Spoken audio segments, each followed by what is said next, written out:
Well, what a weekend it was. The summer is here finally. There is a European Cup nestling safely somewhere in the safe in Donnybrook. Leinster are the European champions, and Galway beat Mayo. You were at the Galway Mayo game on? Yeah, it was very loud is the positive adjective I'm going to use. Did the Mayo fans, over the last couple of years in your traipsing around the country, had they pissed you off enough that you were like, or were you... That topless man at the back of the stand yesterday waving his jumper around, that was me, everybody. My only gripe with Mayo fans is when they give out about the whiter than white Kerry team because Kerry do nothing wrong, and that's my only ever problem with Which Mayo. They always do, obviously. As an individual basis, I greatly enjoyed being a neutral in Mayo fans' presence yesterday because they are obviously a fantastic bunch of fans. They did though boo Conor Lane off at half-time, which obviously we've got to give them the benefit of the doubt here because they hadn't seen the replay of the Diarmuid O'Connor incident.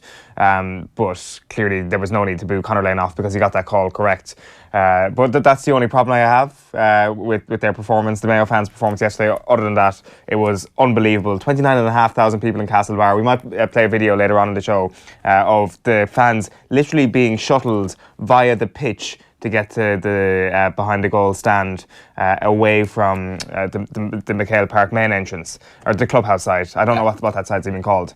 So they actually got a video. This is a video I took, and you can actually see they are patrons of McHale Park yesterday. On the field. Before the teams were out warming out. And are they getting moved up to the area behind the goals? Exactly, yeah, because there was just too much of a queue through the terrace, or I don't know what it was that allowed them to do this. But you could even just see, if you look closely through the uncovered stand, just almost like ants moving through, just being shuttled all the way across to the other side once the teams were on the pitch and started warming up. I've never seen anything like it. So this is just before throw-in? No, just before warm-ups. Okay, before the so teams a good half hour to go. Yeah, pretty much. I also had never seen such a crowd for so early. Yeah, for a junior game. Like the junior game was actually a cracking finish. Galway winning the Connacht Championship yesterday. That drew in at 1:30 yesterday. There was no extra time, so you're talking about 3 o'clock by the time that finishes up, and a huge roar from the Galway contingent when they win that. Huge roar from Mayo when they start to make a comeback in that. This is like over an hour until the main events. Yeah. And it feels like it's certainly bigger than any sort of league atmosphere you would have got, and bigger than most championship atmospheres. It was unbelievable yesterday, and credit has to go to both sets of fans for making it as such, despite the fact that they weren't rewarded with a performance to match it. Everybody's been bitching about the quality of the game in the coverage on TV. Obviously, they're like, oh, this is an abomination, football's dead. But actually, it's the first round of the championship. So neither team is up to full flow just yet. Neither team has fully found out exactly who they are. And you're up against your biggest rival. Plus, there's a lot on the line for both teams. If Mayo lose, who knows whether or not they're going to actually be able to go through the qualifiers this year. And from Galway's perspective, if they don't back up what they did in the league, well, then they look like they're big-time Charlies, blah, blah, blah. And all of the stuff that they've been faced with in terms of criticism in recent years is right there for them. It's like the rugby. Like a bunch of the Leinster fans I was talking to afterwards were like, nah, it wasn't a great game. I'm like, you've just won the 4th ever European Cup final, who cares? I'm actually impressed by Leinster fans that they could come out of that stadium on Saturday and actually analyse how that game was for the neutral. Because we all know that once you're supporting your team, you don't care what it looks like, what the method of victory is. As soon as you get that victory, as soon as Remy Tallez puts that ball wide, the previous 80-something minutes are completely irrelevant because you've got the Champions Cup back in Ireland once again. So fair dues to those fans. I mean, like, clearly, I guess if you're going to pick one group of supporters who might actually have a keen eye on what the neutral thinks, it actually probably is Leinster fans. They do care about their brand of rugby, it seems. So, yeah, I presume. It was a subtle dig there, Eoin. I'm trying to work out exactly where the dig was, but I think I got there. Go on. There was no subtle dig there. I'm congratulating them on their sporting IQ.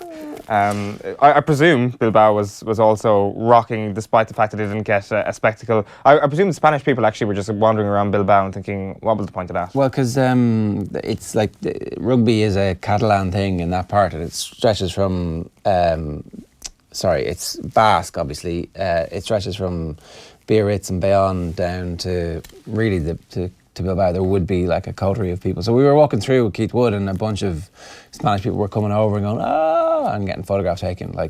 So they knew Keith Wood. They were obviously huge. Yeah. And also all the French were like, there were French fans there from Toulon and from obviously from Paris that we met. who were all coming over getting their photographs taken with Woody. It was like, I guess, it's good. It's a good branding thing to have a shiny head your entire career. Yeah, for sure. It also seems that we kind of forget what icons a lot of these rugby players from Ireland are abroad. Like, I've seen that before with Keith, just after roadshows.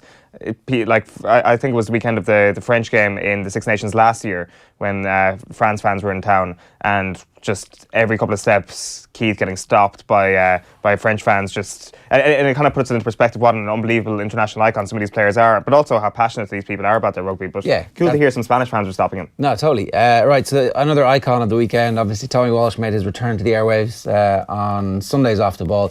Dublin obviously pushed Kilkenny very close in that game. We'll talk a bit more detail about it a little bit later on, but neither of us obviously were at the game. Tommy Walsh was. Tommy Welsh, hello. Joe, welcome to Parnell Park.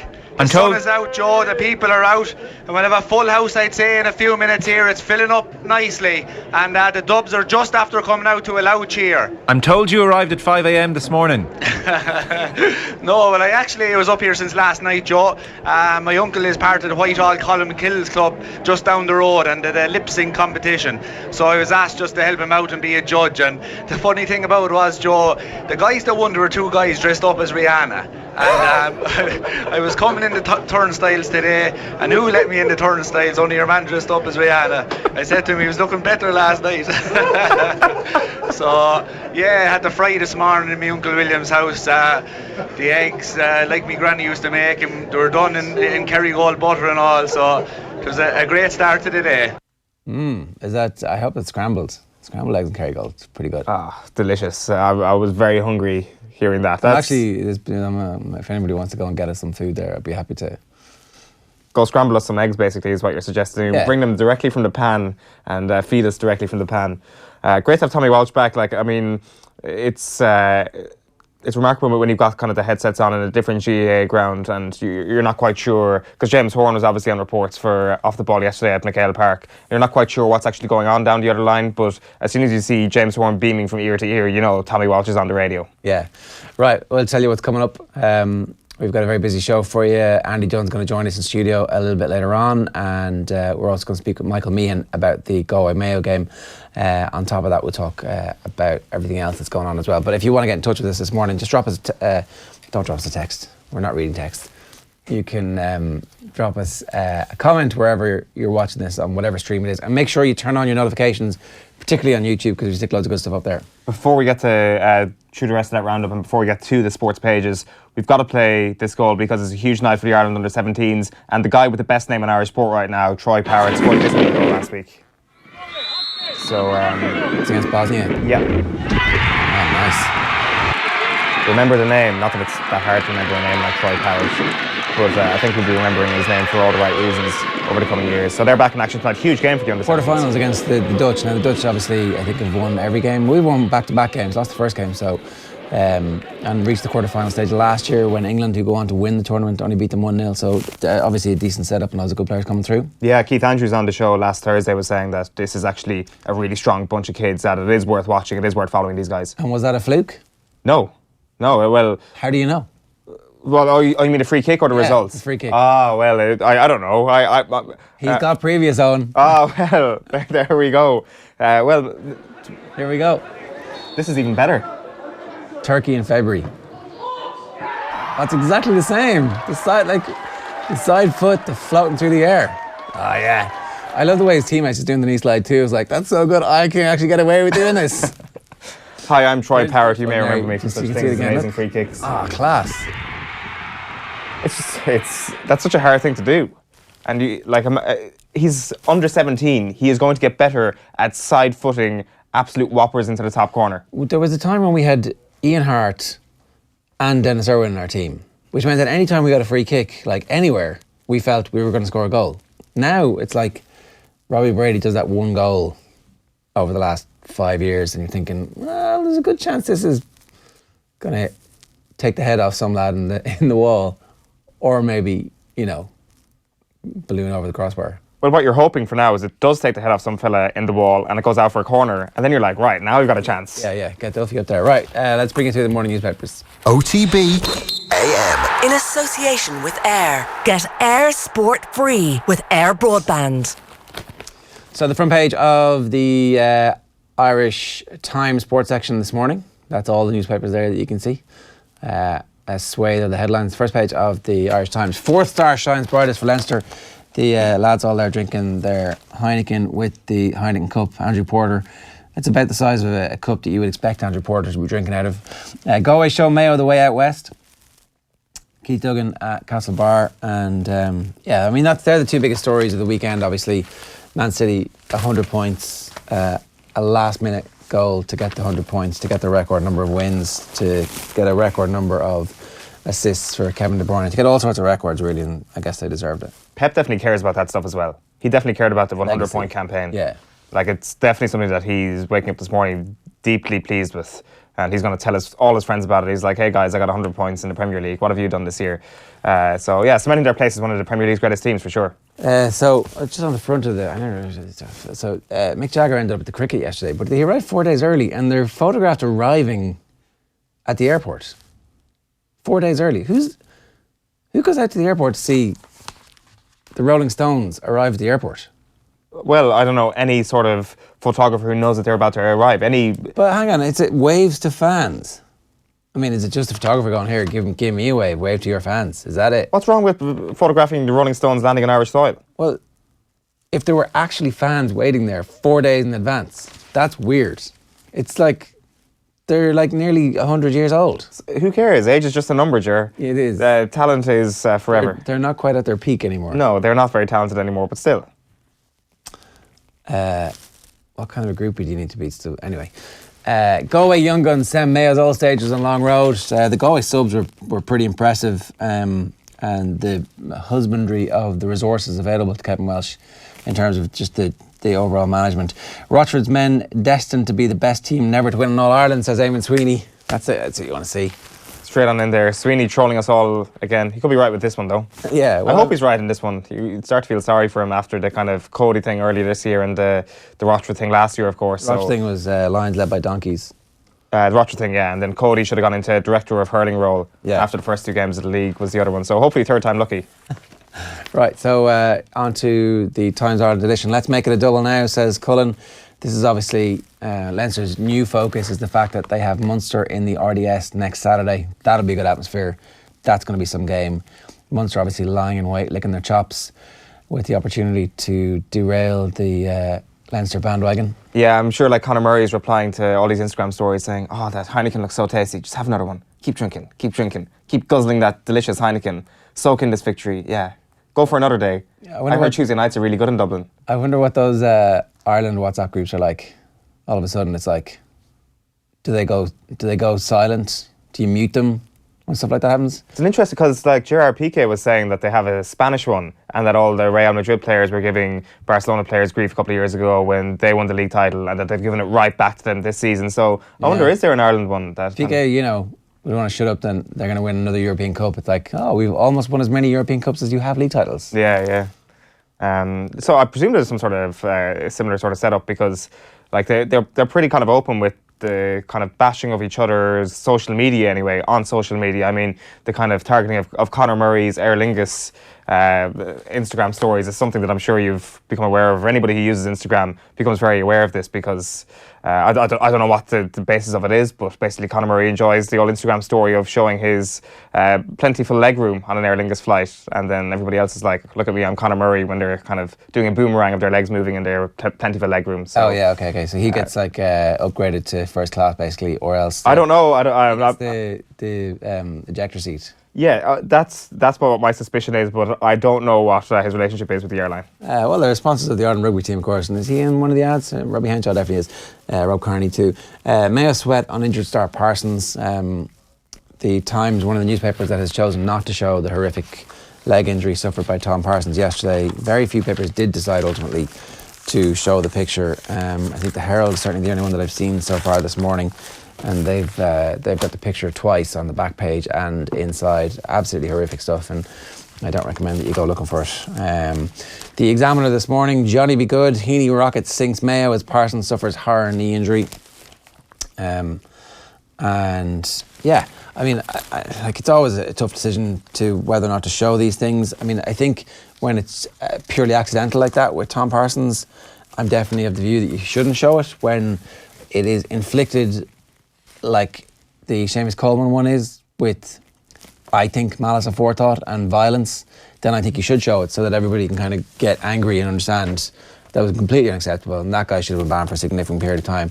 And the nonsense about Wales going, oh, you know, this just happens in football. I actually haven't watched the replay back of the Parsons thing.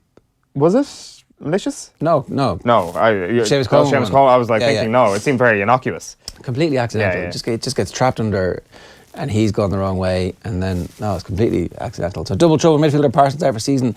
O'Connor to miss start of qualifiers. What was Kieran O'Connor doing? This is another one that I haven't seen a replay of, but what I thought at the time was that he's going very high. Naturally, you can't lead with the elbow, but it does seem that kind of human instinct is to raise the arm to a certain extent, and you can go in like this, but as soon as that elbow comes out, you're in big, big trouble. And I think...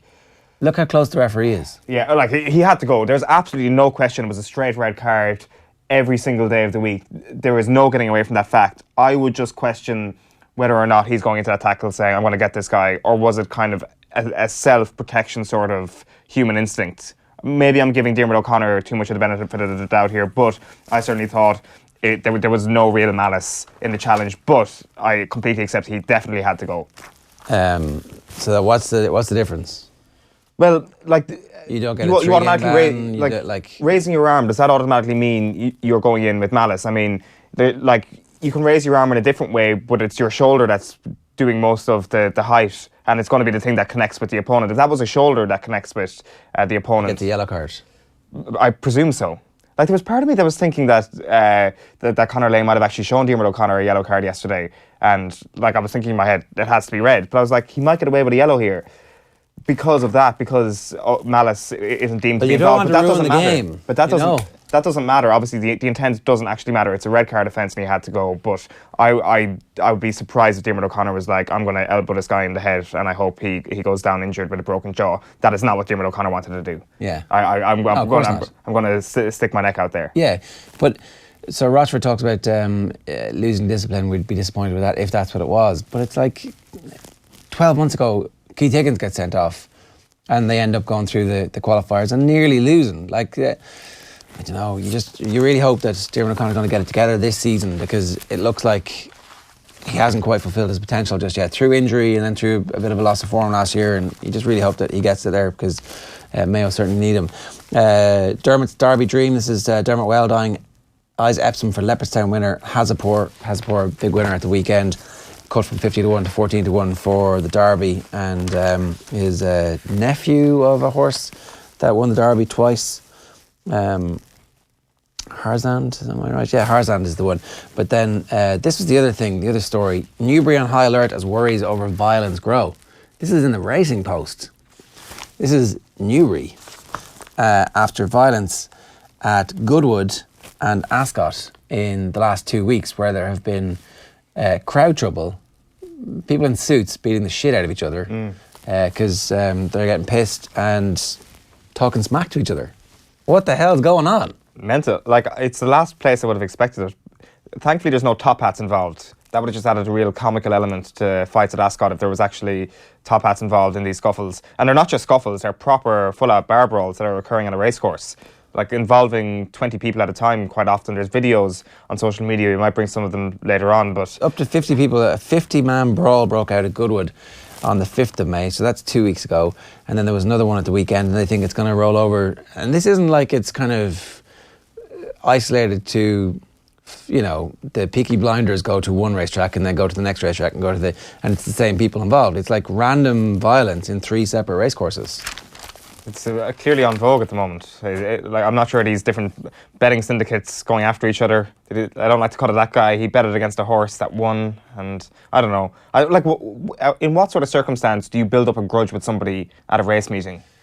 They said that it's like you support a horse. There was football hooligan behaviour was how it was described. Nothing to do with the racing hooligans. Yeah. And it is obviously all in the UK. I mean, it makes no sense. It is very, very strange.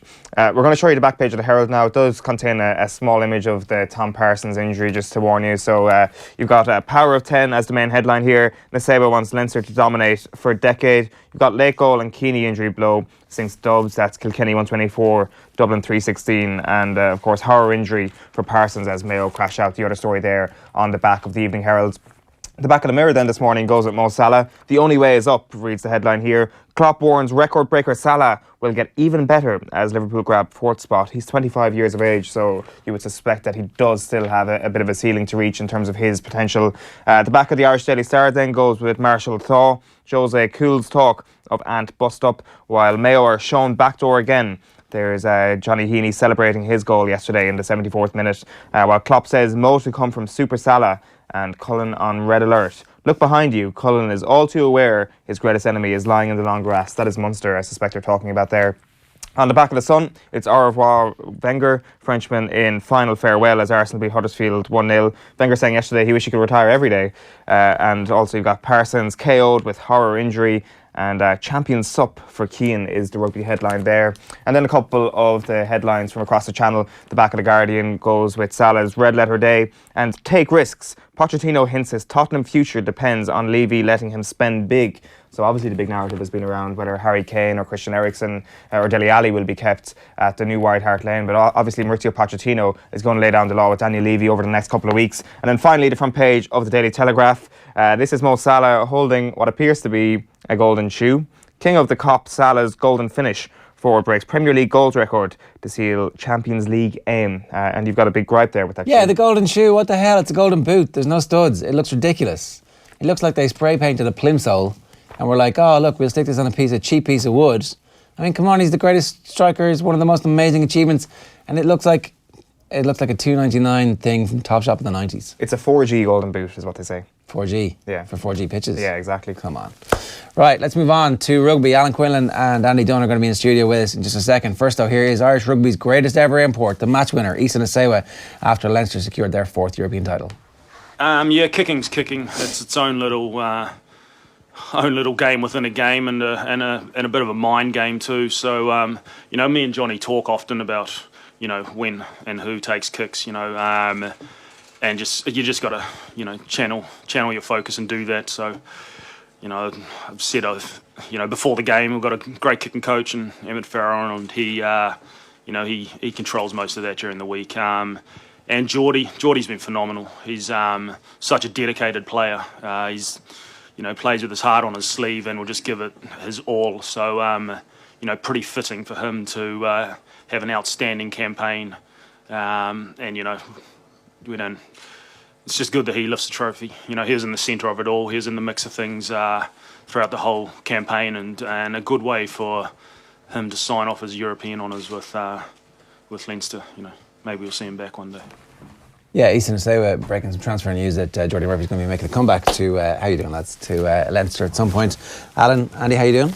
Very good, knowing yourself. He's very worried this morning because he goes, what's going to happen next weekend now? Look at him already playing the poor mouth ahead of this game. Yeah. Munster are going to kill them. The Leinster lads will be on the piss all week. It's exactly what you want. I don't think they'll make the same massive mistakes underdogs, as they made before. Look, they'll be. I think last week you were thinking, is it better they win or lose from Munster's point of view? But I think obviously winning the game, they'll want to continue on now and win the Pro 14, particularly with the squad they have and the team they have this week. So I'm sure they enjoyed the last couple of nights, but it'll be back to probably. I'm sure they're off today and train tomorrow. And it'll be a light enough week. It's more mental now for them, isn't it, really? But how do you get back up to an emotional pitch after that, though? Like, that's the hard part, isn't it? I would have thought the fear of losing as European champions to Munster would probably get them up to speed. I mean, it happened in 2011 when they won it, the week after they came to Thomond Park, and that's why I think that experience will probably benefit them. There's enough still around knocking about. They'll know that Munster will be, throwing the kitchen sink at this one, but I suppose in a positive sense to do a double. Nobody's done that in Irish rugby either, so it's almost impossible to do. Like we see that over the years, almost nobody's managed the European and domestic double. No, but I think as Quinny said, they've kind of had their 2 nights, and now they're back into the swing of it. We won a Celtic League in 2001, and we had about 5 to 6 nights, I'd imagine. It was a slightly less professional environment back then. Yeah, it's completely changed now. It's relentless. And even you think, oh, well, they'll have a couple of weeks, they can go out in a couple of weeks and really enjoy it at the end if they get to the final of the Pro 14 and win that and celebrate the double. But then you're talking about straight into Irish setup off to Australia. So it's relentless, and that's just the nature of it. I think, look, obviously when you win, you have that extra kind of bit of energy in yourself and that feel-good factor, and a couple of days drinking won't take away any sort of fitness because they're in prime condition at this time. It's all about just rest, recovery, and get that feel-good factor, and make sure that, look, you're going to get a relentless kind of surge of energy from Munster on Saturday. But I think because of the squad they have, they can make a couple of changes and bring in some more enthusiasm into the squad. It does seem as well, when you look at the celebratory scenes on Saturday evening, that there was just kind of this deep sense of satisfaction rather than this wild scenes like we saw kind of at the end of the road at the Grand Slam. This kind of felt like the start of something as much as anything else. Yeah, when you obviously when you win it for the first time, like what happened to us in 2006, it's an outpouring of emotion, excitement. People are... But then, Leinster, this is their fourth one, and a lot of those guys are next job, and that's just the nature of the business, isn't it, Andy? Get on to the next job, next week, enjoy it. It's probably my biggest regret that I didn't enjoy some of those big days as much, because you allow your mind to kind of drift on to and think of the next thing. But that's what they'll be thinking. That's what Leo Cullen, Lancaster, Gervin Dempsey, John Foley, all these guys will be hammering home to the players. The last thing, as you say, they'll want to do is lose on Saturday, which... It's get the focus right now for this week. Andy, how did they win that game in the end?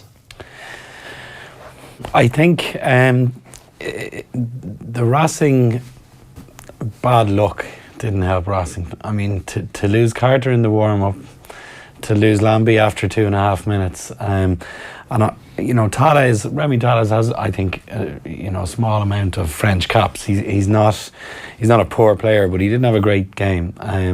Even towards the tail end of the game, the last 5 minutes when Teddy Thomas ran into touch, they kind of handed that to Leinster, that territorial chance. They could have cleared their lines. It was still 12-12. He ran into touch.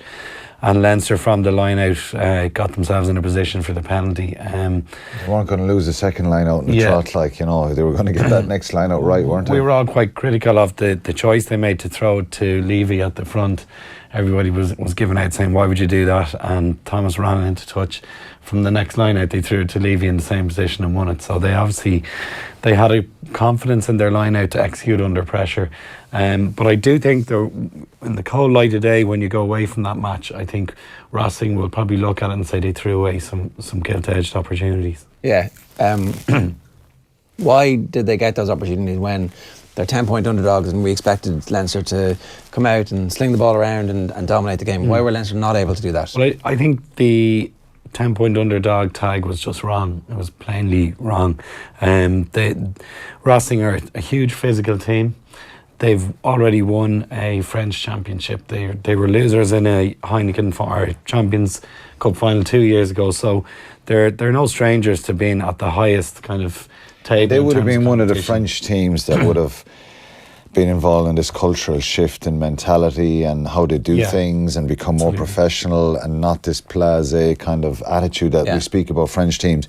O'Gara would have been central to a lot of that, bringing that attitude from what we believe is one of the best professional setups in rugby in Ireland. It's an incredible setup here, and one thing you get is unbelievable fitness levels, attitude, desire, passion, all that stuff that we have here. We must remember, Gerard, 3 years ago, there was doom and gloom about Europe and Irish provinces. Leinster, they lost five pool games and won the last one, and it was doom and gloom. I remember writing a piece for the Indo at the time saying, well, look, the glory days are over in Europe for Irish provinces, basically, and we all bought into that because of the money in France and stuff like that. But Racing, in fairness to them, as Andy is saying, they've got their house in order, and I've had this chat with Yannick Nyanga before. He would have came up from Toulouse, where they naturally had that bit more steel about them and professionalism, and they've got that now in Racing.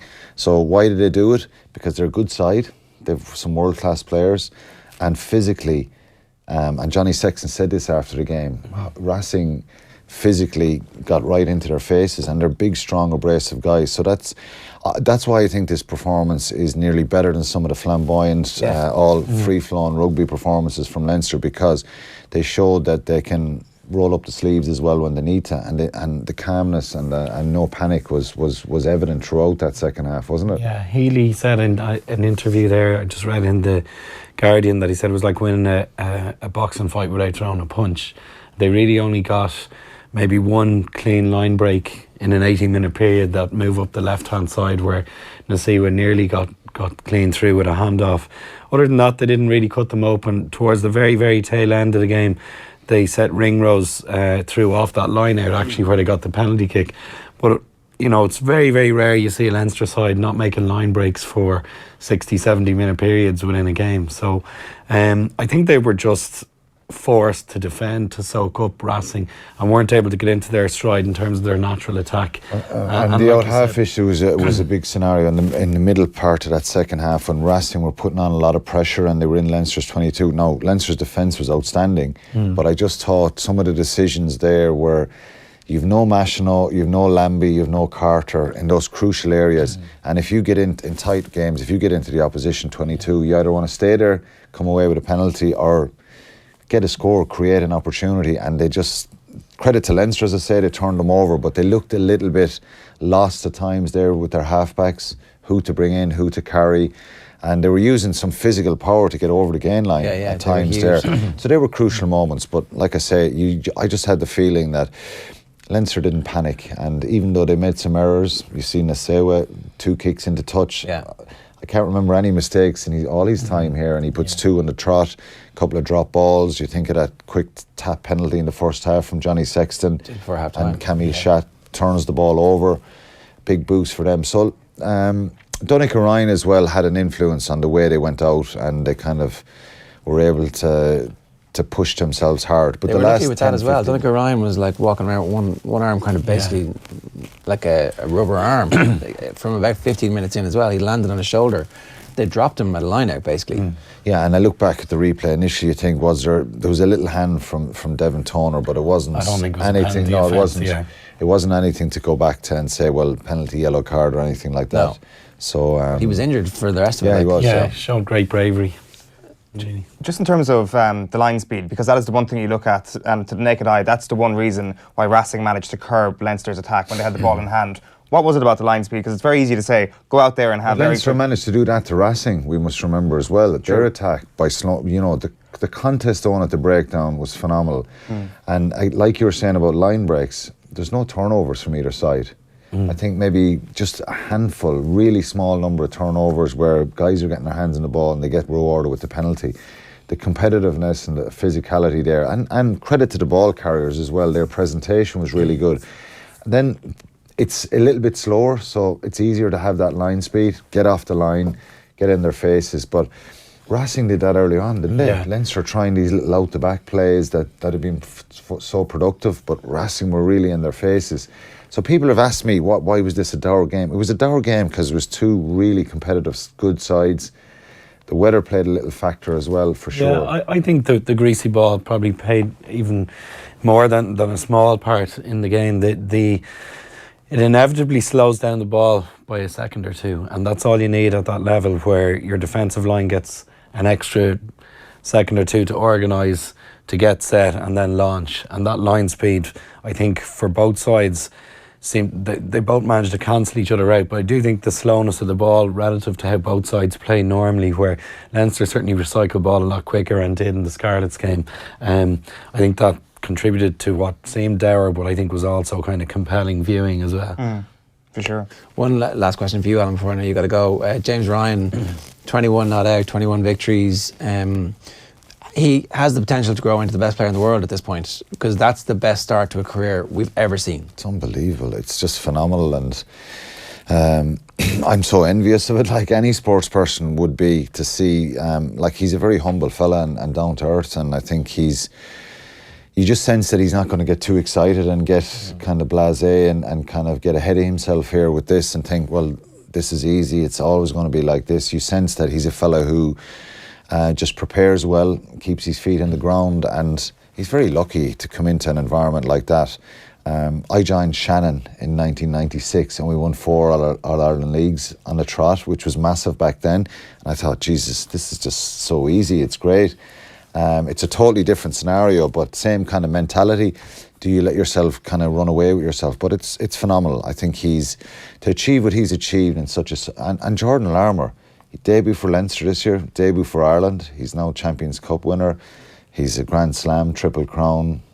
It's phenomenal, some of these guys, what they've achieved. But in particular, James Ryan, I think his consistency of performance is it's out of this world. The way he just tackles, carries, and has that little bit of footwork and intelligence as well. Intelligence is a really important part of it, isn't it? Because he sees defenders in front of him and he can shift his body, move into that little bit of space to get the head through, and the ball is recycled quicker. And then his work rate in the tackle, he's bouncing up off the ground. So it's incredible. And he was the one closest to tally at the end of the drop goal as well.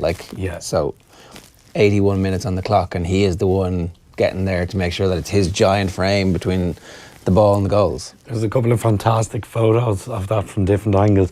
4 or 5 on here we are. Yeah, I see it on the screen. It's pretty incredible stuff. Maradona against Belgium. Yeah, a bit like that. You'd have nailed that, would you? Absolutely. Yeah, probably off my left.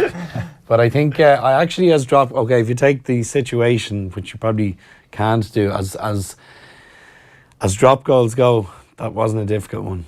That was 30 metres out in front of the post for a guy who's capped. And okay, pressure's obviously changed. Pressure changes everything. But you would have thought Lambie or Carter in that position would have nailed it. Yeah. So again, a little bit of fortune in there, but you make your own luck. You see how much work rate they put in. 4 guys chasing and harrying him in the last second of the game. So their attitude, they deserve it too. Yeah. We also caught up with Jack Conan in the tunnel after the game as well. He was one of the other ones closest to Tallies just there. Had a big impact as well. He's the one I think who scragged Teddy Thomas into touch for that one too. Have a look.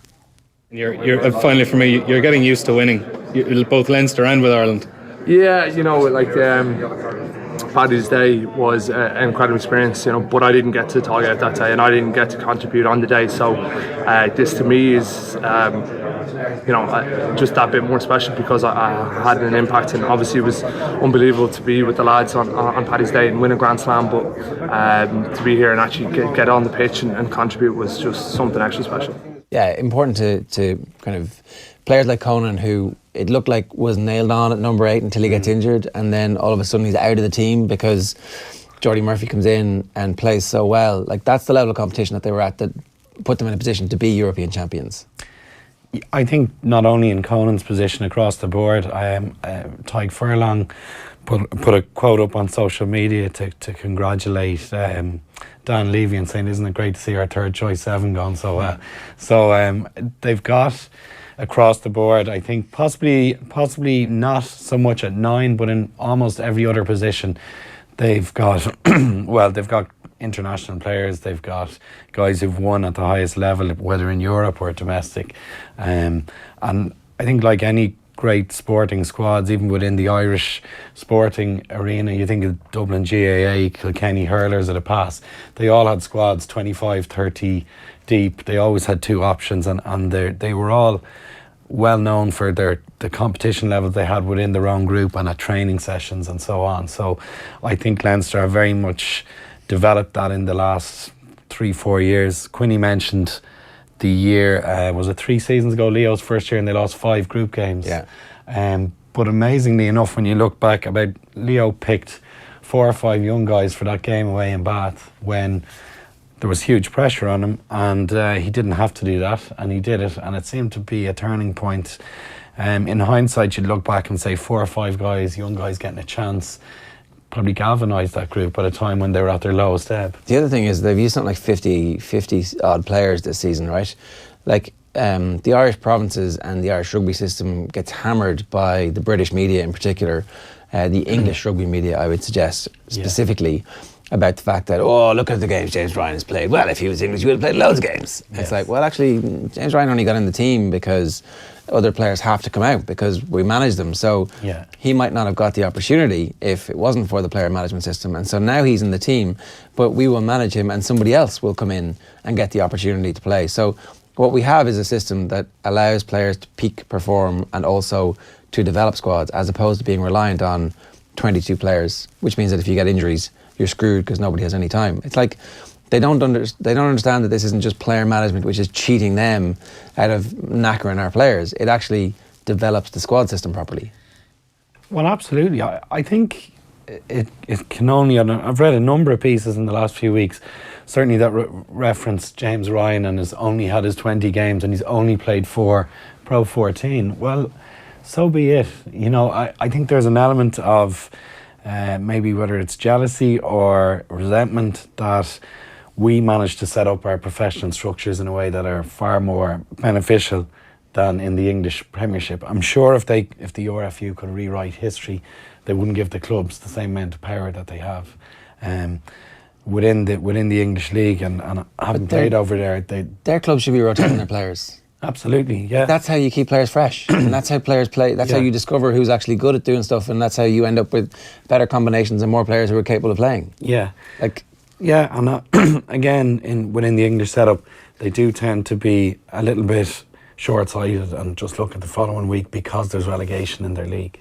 Yeah, and they're getting rid of that. So it'll be interesting to see what happens when they do get rid of that in about 18 months' time. Like, there's been so much talk about how many can Leinster now win, and the crazy thing about it is you'd almost feel less confident about this Leinster team if they had done it the French or the English way. Without doing the great Saracens and Toulon teams an injustice, it was hugely based on finance, and it still is. You compare the Toulouse salary to the Leinster salaries, and it's absolutely different world. So Leinster have that thing which is really hard to achieve, which is that winning culture, which, and again, I hate to stereotype against French teams, but there's a lot of them who don't have that, but they've got bottomless pits of money. So it's all set up beautifully for Leinster. They've got the new Adidas deal coming in. You'd imagine the finances are going to grow and grow and grow around this amazing brand now.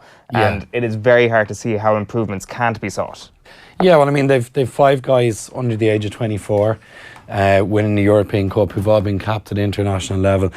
They've got a natural link to one of the best academy systems you could have in any sporting scenario in Europe through the Leinster Schools rugby setup, where you've got a lot of wealth in schools. You've got schools that are able to bring 17, 18-year-old players on warm weather training trips, and guys are coming out of the Leinster Schools rugby setup very used to what is, I suppose, a professional type setup. They're used to video analysis. They're used to training twice a day. Strength and conditioning for 15. Absolutely. I saw the Blackrock Belvedere Senior Cup final on Patrick's Day this year, and I just couldn't get over the physique and the general size and athleticism certainly within that Blackrock squad who won very easily on the day. And you think there's probably 5-6 guys looking to come out of that Blackrock side and go into a Leinster academy, and from there it continues and it builds, and it is a formidable kind of cycle for Leinster.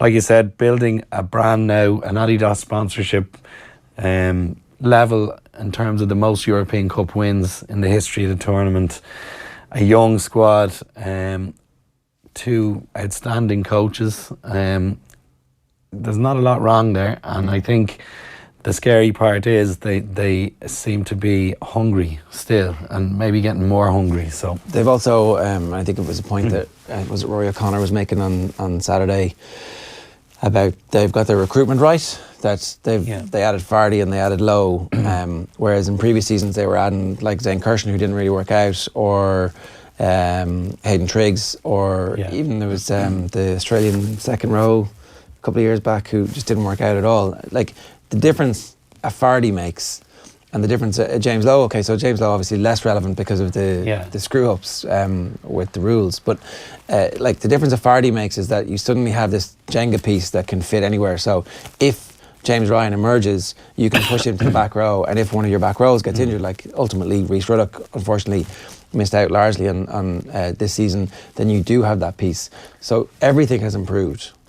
Well, I think the recruitment of overseas players is huge. It's hugely important to the development of the younger guys. If they come in with a view to replacing and taking the space of a young guy who could develop, and by their presence are halting the progress of a young guy, that is not how it ought to be. And I think Leinster have probably looked at that in the last 4 or 5 years, reflected on it, and went, if we're going to bring somebody in, they've got to have the right personality as well for the job. Fardy, by all accounts, is nearly looked on as a father figure to the likes of James Ryan. He's helped, I would imagine he's helped hone both the skill set of James Ryan and the intangibles, like the dog. How do you turn up for these events week in, week out? He's brought him alongside him. He's taught him about transitioning from second row to back row, work rate around the field. The one thing you see in the likes of Ryan, which I think he may well have absorbed just by being around the likes of Fardy, is anticipation. Fardy seems to be very close to breaking balls. He seems to do the right thing more often than not. And when you're in that environment, you just get to witness it all the time. You probably see, at ground level in a split second, Fardy probably had 2 choices, but why did he make choice A over B? And Ryan is close enough to just witness that and feel it and see it, and it gives him an incredible insight into what it is to be a top player. And I think Leinster's recruitment of guys like Fardy now, and they've closed it up a little bit. They don't have as many guys as they used to, and obviously that's the rules and regulations too, but they really are picking the right type of guy to come in and influence the younger group. It's a really high pressure scenario to actually select that right player, because of what you just mentioned. There's less of them, but also because they're there every single week during the Six Nations, which is almost more important, because you've got kind of more of the developmental squad getting involved in the first team in the Pro 14, and you've got Scott Fardy there, who is a mainstay in the team, one of the only mainstays in the team during that Pro 4 or during the Six Nations period. So that just gets a heightened importance. Yeah, and I suppose we've glossed over Nasewa as well, who's been an ever-present this season, and indeed on any season when he's been in Leinster. I know he had that 2-year retirement, which again is outrageous to think a guy gave up rugby for 2 years and came back to the level he did. But he's been an ever-present. He's, again, hugely influential in terms of the fabric of the group, the culture within that group. He's humble, he works hard, he gives, I think, more than he takes out of the Leinster setup by a huge degree, and arguably one of the greatest ever imports in Irish rugby, if not the greatest. I don't think there's any arguably anymore. It's like 4 European Cups. Plus the penalty at the end, like the balls, because you mentioned the mistakes. Like, it was mistakes kicking, and suddenly it's like, oh great, I have a penalty, which is just, it's a nice range. But it's also that range that you can easily just push, right? Absolutely. Well, I actually thought his initial penalty was even more impressive. Sexton had tweaked the groin, and that one was quite a tricky one. It's if you call it like the D in football, just on the edge of the box. He's just on the edge of the D. Everybody expects you to get it. Similar again to that last one in front of the post, but you'd like to think he was going to nail that last one. It was directly in front. Yeah, but the equaliser is the one that, like... The equaliser out 25 yards out to the right. It's like the same position Sexton missed from against France in the Six Nations. Absolutely, yeah. And I think also there's a cumulative pressure that builds when you've missed a few kicks, and Sexton obviously had missed a few, very, very difficult long-range ones with a greasy ball, greasy conditions on his planned foot. So I think we can forgive him the long-range misses, but what it does do is build that cumulative pressure on the next place kick. Suddenly the next one is an absolute must-get. And the clock is suddenly accelerated. It seems as if time is getting... hang on a second, we're still behind. It's getting a bit late here, lads. Yeah, there's something very... pleasing about Nasewa's kicking style as well. It's just so languid, loose. He never looks tense when he's striking the ball. So to add that in, that kind of relaxed flavour into such a tense moment, again, probably speaks volumes about his mentality. When you see that he tweaked his groin, and it's not the first time that he's had to hand over the kicking responsibilities at various stages over the course of the season, is it the right thing to do to flog Johnny Sexton and send him to Australia for a 3-test series where they're going to be targeting him? I think the guy just should be given a break, go on holidays. Like, why bring him? They can say they're building the I suppose the identity of the team and the fact they need to get used to playing together more and more. Again, it's a relatively new team this season compared to last year.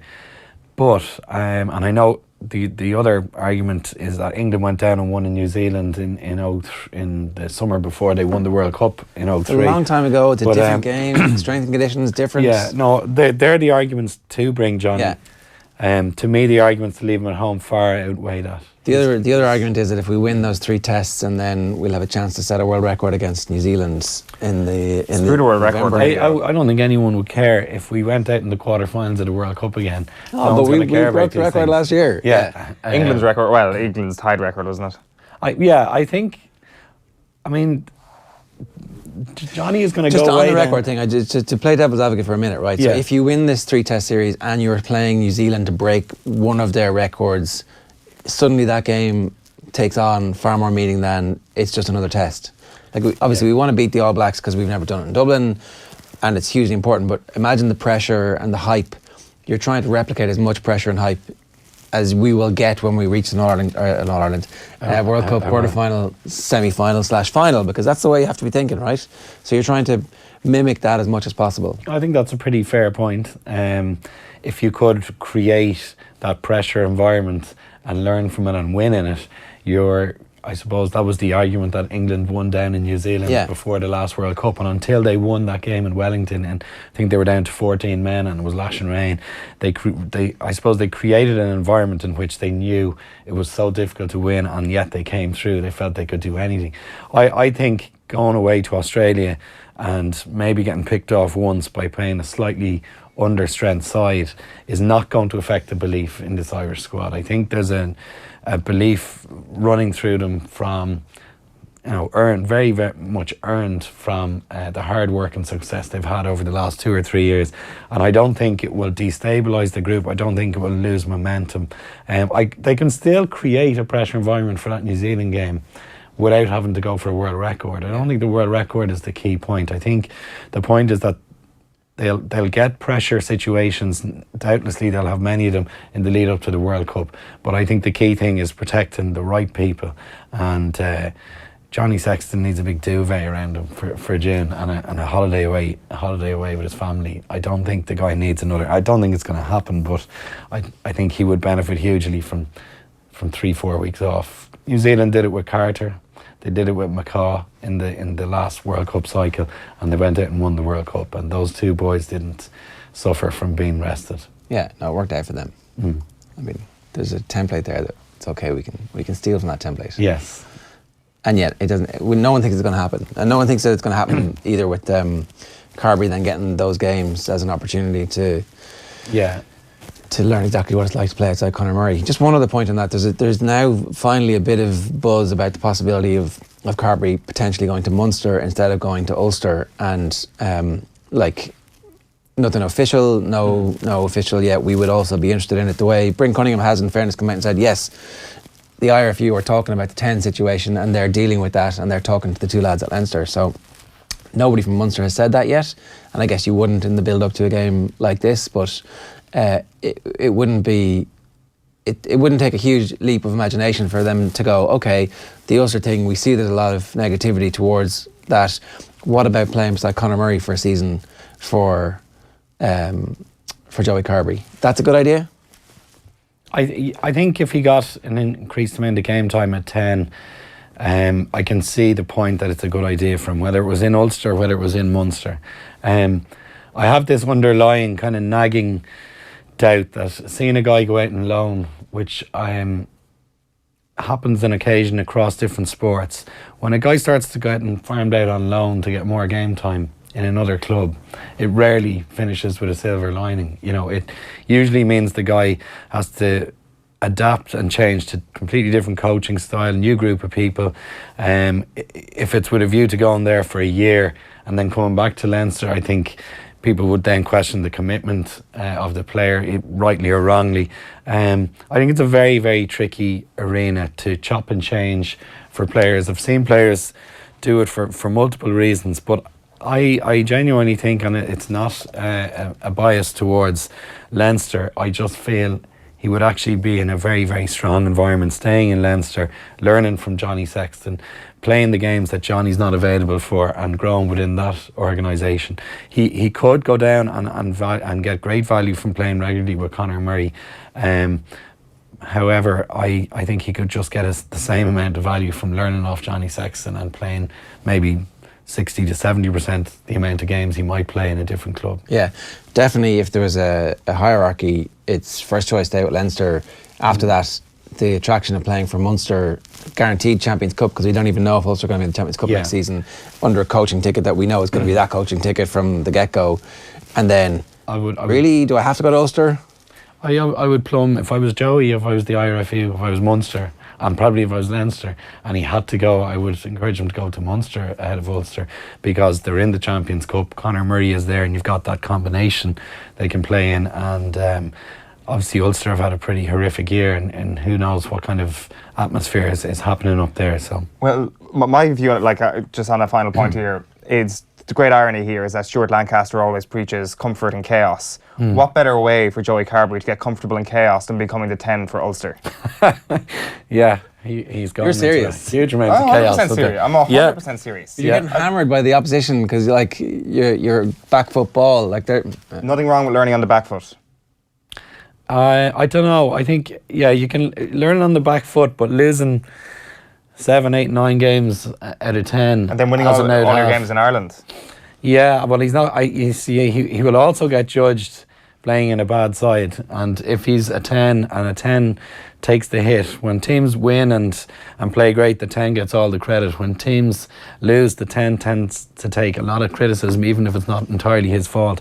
If he's in a losing side regularly up in Ulster, people will say Carberry can't control these games. Carberry can't pull it out of the fire when Ulster aren't performing. We're smarter than that, though. We know. We're not smarter than that. We're absolutely not smarter than that.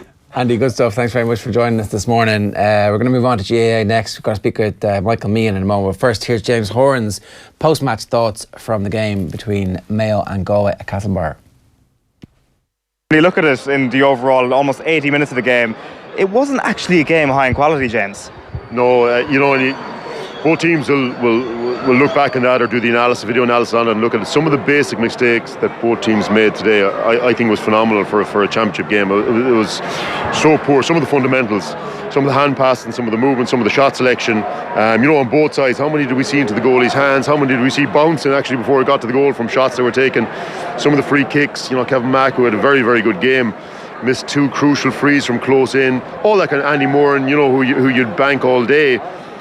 Taking rash shots and as I said, both sides on it. Shane Walsh got a couple of very good points, but I'd say he had 3 maybe alone into the goalie's hand. So all that added up, and the way Galway set up, I suppose, and the way Mayo counter set up as a result of that led to this stalemate of a game.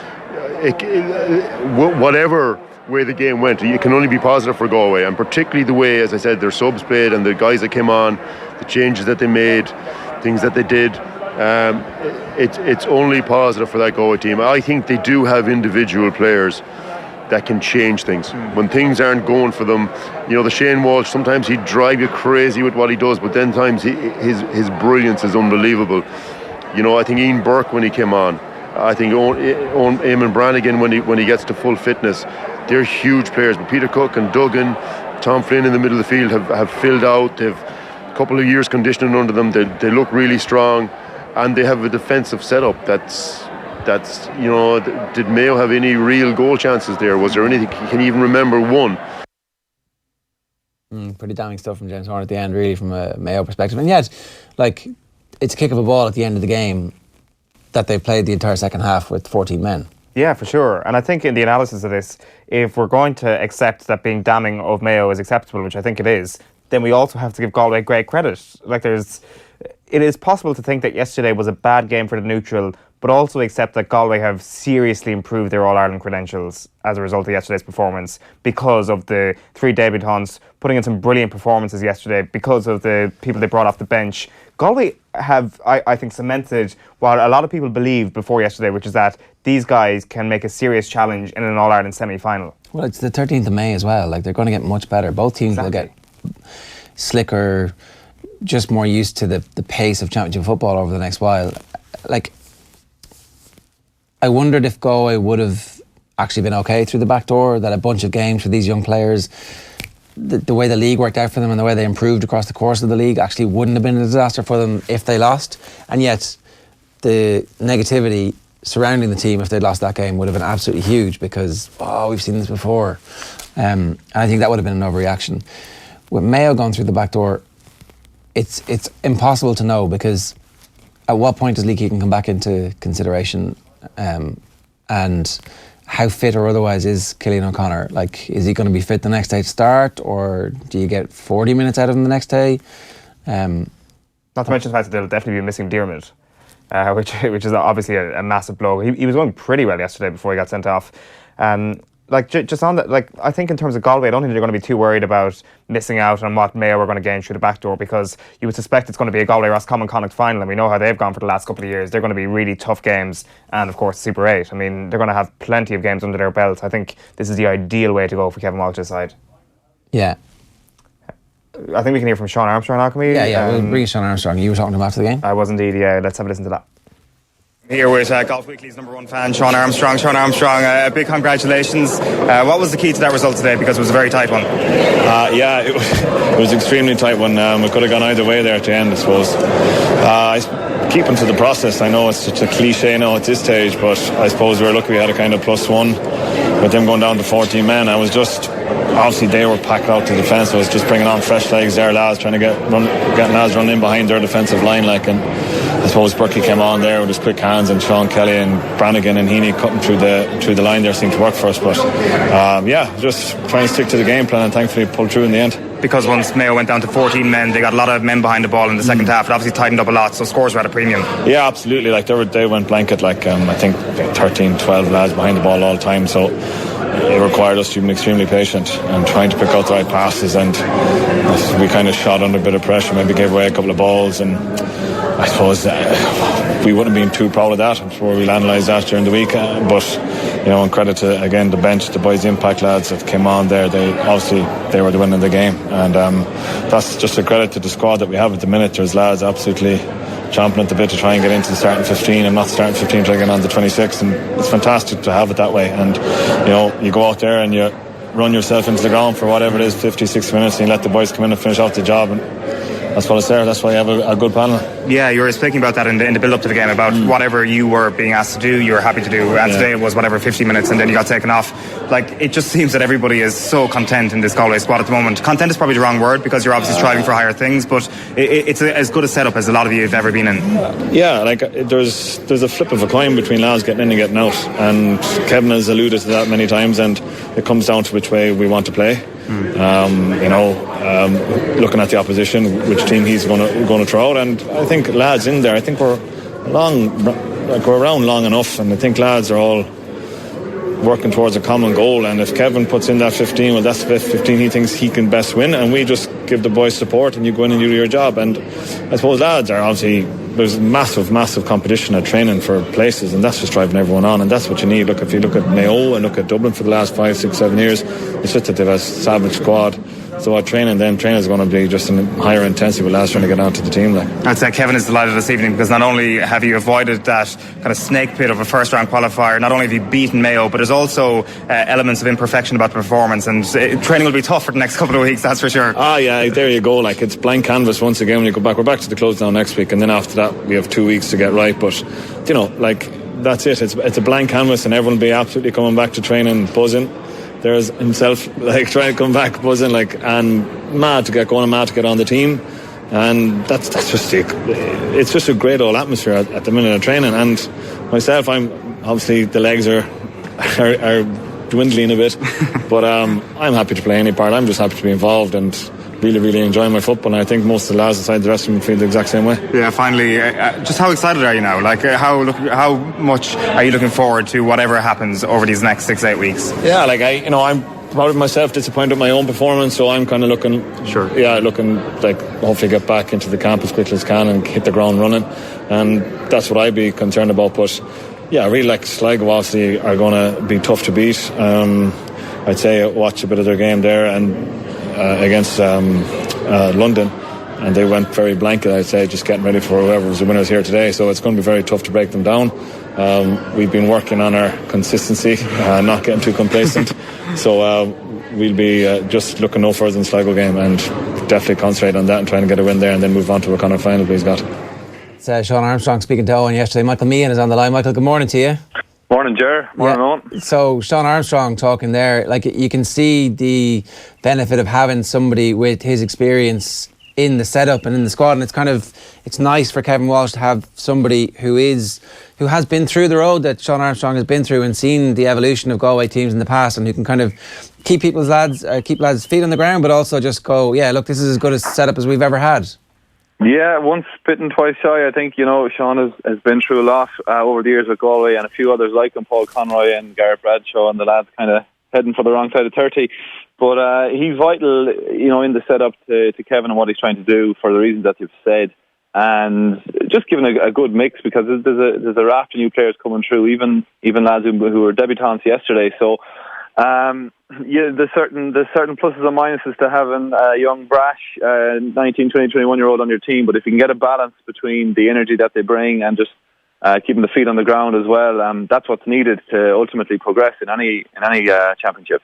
There was a weird backlash against the quality of football for a match that was played on the 13th of May with serious consequences for the losers, and a game that ultimately the shape of it was largely dictated by the fact that Mayo went down to 14 men very early on. It's like I don't really understand why everybody hated that game so much. Yeah, to be fair, I think the card should have been well marked as to what to expect yesterday, based on the meetings that Galway and Mayo had over the last number of years in league and championship. So there was already a huge amount of riding on the game. It was nearly a throwback to 1997, 1998. First round, essentially knockout. I know it's not that ultimate, but it had that feel to it because it was coming so early in the calendar. A lot of hype and expectation around the fixture. Nationally, the first big game, and on the back of what Galway had done in the league. So there was a lot of focus and attention on it, but there was probably a hope that it would live up to a real opening of the championship. Now, it didn't deliver on that, but it served up an interesting encounter. Just two teams that know each other too well, and that were just trying to really just steal an inch and just get over the line at the end of the game, and it fell Galway's way with the goal in the end. Yeah, for sure. And you have to give Galway credit for the defensive structure that they've set up with this year. And I'm wondering if you're surprised with actually how well they've bedded right into this structure, because at times yesterday it was almost zonal marking and they were executing it very, very well. Yeah, Eoin, I'm not overly surprised, because it's something that it's been going on for longer than this year. It's been brought to a new level this year, but it's nothing new to what Galway would have tried over the last number of years. But it's working better. Some personnel involved are different.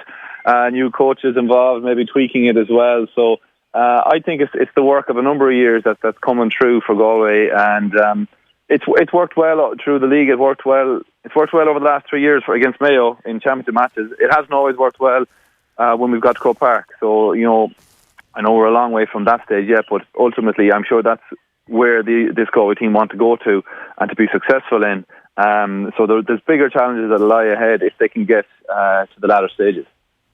The one thing as well that was definitely new for Galway yesterday was just in terms of the debutants, like the likes of Kieran Duggan was unbelievably impressive yesterday. Look at Sean Andy as well, and look at Barry McHugh, like two unbelievable frees from McHugh in the first half. But Duggan in particular, I was incredibly impressed with how he just bedded in, and if you didn't know any player on the pitch, you would think to yourself, this guy's been a talismanic championship midfielder for the last 5 to 7 years.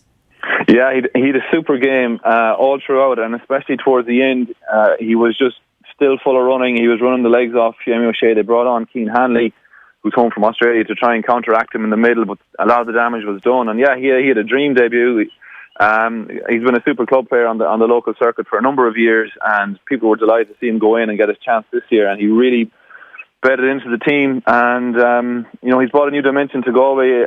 For a long time, I suppose we haven't been overly.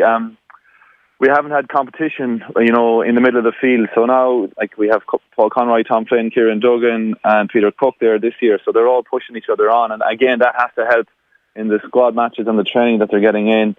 And Barry McHugh was excellent from frees, as is his forte, and we had, Sean Kelly come in off the bench as well. He made a major impact in the final stages, another debutant in his first season. So that was a big thing for Galway this year. They've added maybe at least 3 or 4 players who are straight in and making an impact straight away, which is brilliant to see. And I'd say Mayo probably would only have love to have that impact off their bench or maybe from new lads into the panel, but they just didn't seem to have that yesterday. Sean Kelly's energy, okay, obviously he comes on and fists the point with his first touch, but he's actually also back making tackles in the full back line about 3 minutes later. So all action, and you could kind of see that energy and pace in the team was throughout the team.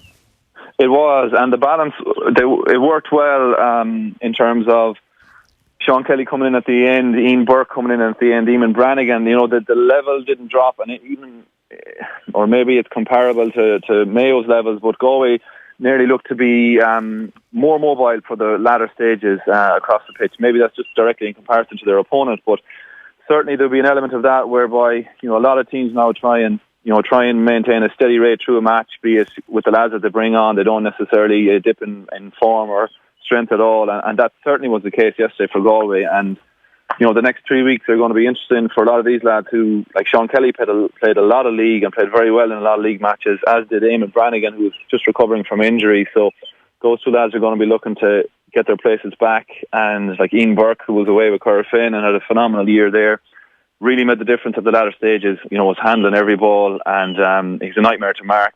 We saw what he can do against Kerry in Croke Park last year. And I think a lot of people in Galway are excited about seeing him maybe from the start, or certainly making big contributions like he did. Yeah, it feels like there's a bandwagon rolling now. Like I don't know if you feel that, but certainly we've kind of seen this team come through Division 2 to winning Division 2 to getting through to the league final, and there's been clear progression. And okay, so what happened in Croke Park last year is probably still a memory for people, but days like yesterday begin to give everybody around the setup and then the supporters confidence. I suppose it does. Now, if that game yesterday,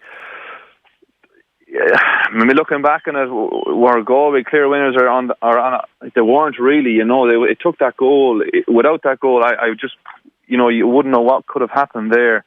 So I'm kind of yesterday. I was cautious going into the game in terms of Mayo were so quiet and no one really knew what to expect from them. Was there going to be a really big backlash?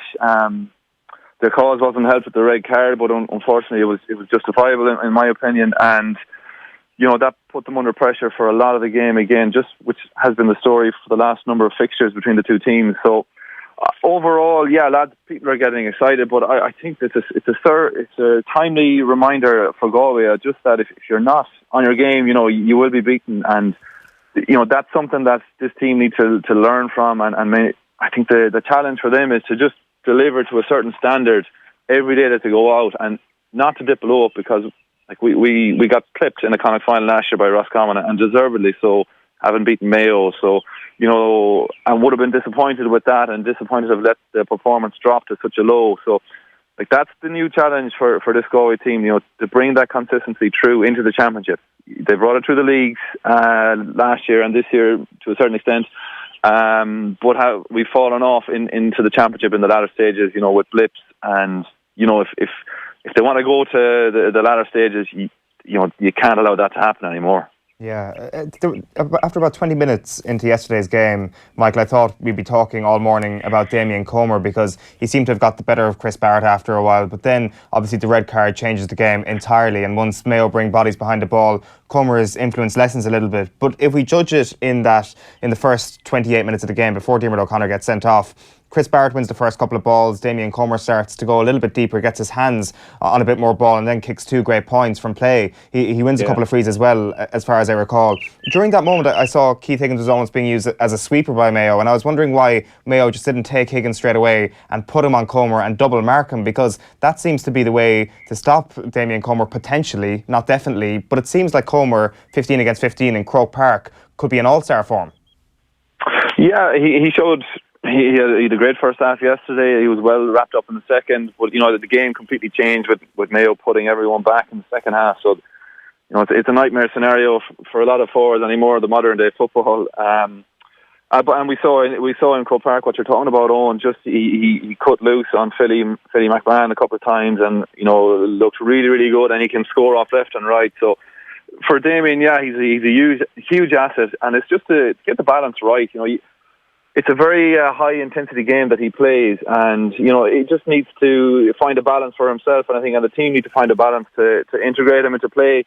more consistently. And as much as Alison, like, he doesn't have to be the go-to man for all the scores. He's going to draw the Keith Higgins, the extra sweepers in on top of him, and that's the opportunity. If Galway can just structure that, they get a couple more people flying by him a little bit closer as an option, and that's how you can. We've seen it in the past. The classic Donegal, and over the last few years, long ball into Michael Murphy, and he pops it off, to someone flying off the shoulder, and it's a goal. And I know Galway, we were on the end of that a couple of times in an All-Ireland quarter-final, and certainly once. So he has a huge role to play as captain for the team as well, and just with the way he often spends time further out the pitch as part of the team play. And that's, I suppose, as a fan, I'd probably love to see him much closer to goal for the 70 minutes. But there's certain times when he has to work back, and maybe he's often lined up against one of the main men for the opponent in the league. He seemed to mark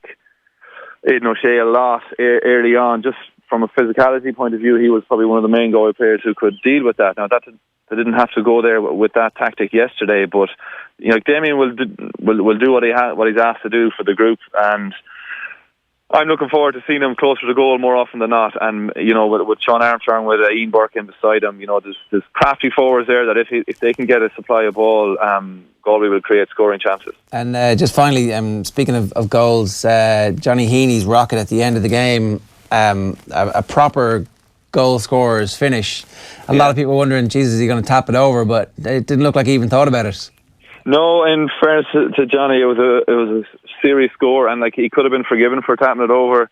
I'm not sure. Maybe he had the penalty in mind for Wexford from the night before, where they tapped over the penalty and ended up getting caught in extra time. But yeah, it was a great move. A couple of quick passes, runs off the shoulder, and just the speed that he came through brought him right in on top of David Clark, and he roofed it. And Johnny can do that.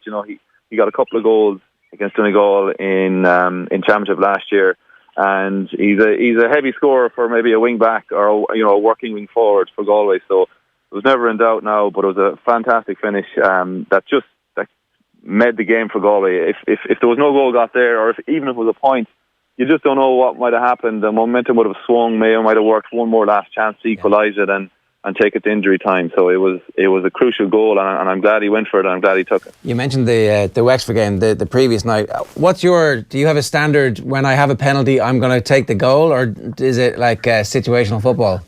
It's situational. In that situation, excuse my overuse of the word situation, I would have communicated with the ref. If I was standing over that, I would have certainly been communicating with the ref. I know I've heard that they communicated with the ref maybe on their kick out 30-40 seconds earlier, and they deemed the play to be up after the shot was taken. But you got to be there talking to the ref, saying what's left.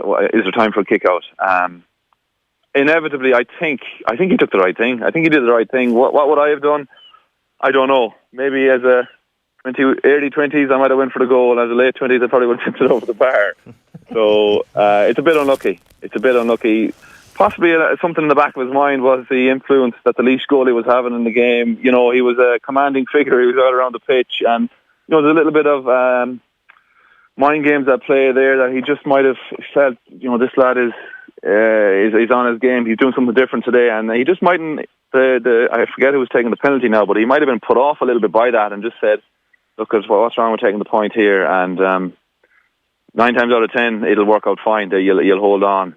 Another probably thing he could be disappointed in, that he hadn't everyone right up man mark, and most teams on dead balls that they're taking, that's an opportunity for that team to push right up and squeeze on the kick out that's to come. And there's something that can be learned from that for them going forward, I'm sure. Yeah, it was Donald Shanley with the penalty. Michael, good stuff this morning. Thanks a million. Great to have you on again. It's Michael Meehan talking to us about, I think, an important win for them, for Galway. It's a huge win. And I think that overrides any concerns about the quality of the game, or even, I think as well, Mayo going a man down. You talked about it with James Horan, about how that shapes the response, and maybe Mayo did the wrong thing dropping back and defending, when actually they had the players and skill sets and the running game to take the fight to Galway a little bit more in that second half. But it's a natural thing. It's like we're playing in a derby match against our closest rivals with massive repercussions if we lose. we're missing Lee Keegan. Killian's not fit. One of our other better runners has been sent off in the first half. Like, yeah, it's an interest. Like, I wonder if they could do it all over again. Would Stephen Rochford drop all the men behind the ball? Like, obviously, you'd probably have to drop 11 at least, just to kind of. I think that was probably the best way to curb Damien Comer in the second half. But one threat does not a Galway make. It's certainly not this Galway team, and they have plenty of other runners, and that's the key point there, is runners through the blanket. And I guess if I was in Rochford's shoes at that moment, I probably would have done the same thing. Hindsight is a great tool. And you look at the one moment when Galway did burst through and it was right into the back of the net. It was the one big goal chance of the match. Like, if Mayo hadn't dropped all the bodies behind the ball for the entire second half, would that have happened earlier? Would it have happened more frequent? There's a high possibility it would have. But yeah, it's an interesting one. But in no way, in my opinion, does the standard of the game, or from a neutral perspective, the excitement of the game, actually diminish what it has been a massive 24 hours for Galway football. The other situation that we were talking about there was the game between Wexford and Laois. Wexford 10 points up and still managed to lose in extra time against Laois. The other big story, I think, from the weekend, which we haven't talked about yet, is Donegal absolutely annihilating Cavan. Like, not even a proper contest. They scored 220, 217 of it from play.